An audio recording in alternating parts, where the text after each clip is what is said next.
I'm at the Nail Creek Pub and Brewery, and technically it is the Greens Fest, Utica Greens Fest, but in just a few minutes it'll become the Music Fest because the bands start coming on. But we've got a problem because he doesn't respect rules.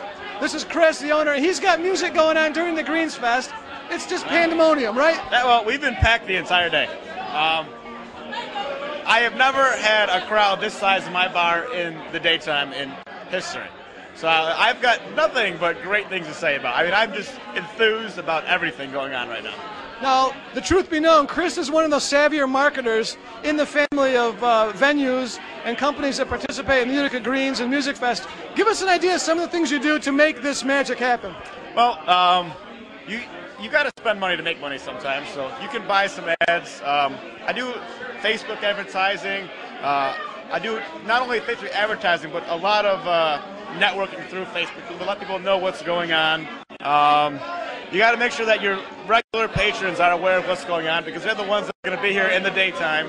All the people that don't normally come here and the musicians, they're extra. Tell me about the Greens Fest and the Utica Music Fest next year. What are you thinking about that you can build on what you've already learned the past 2 years? Well, I've seen last year. Last year was great. Very, very good. This year has been awesome. I think that next year, if things continue to be the way that they are growing and progressing, it's going to be extraordinary. And from there, it's just going to really start to blow up.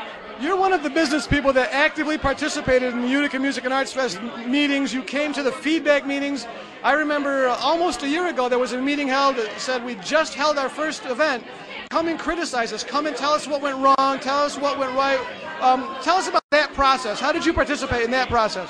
Well, little criticism. The first meetings that I went to were a little bit avant-garde, would be a way to put it. And as I went to a few more, you guys seemed to tighten up the reins a little bit and stay more focused. And that was a huge help. But was your voice heard when you had comments and criticisms? Were you heard?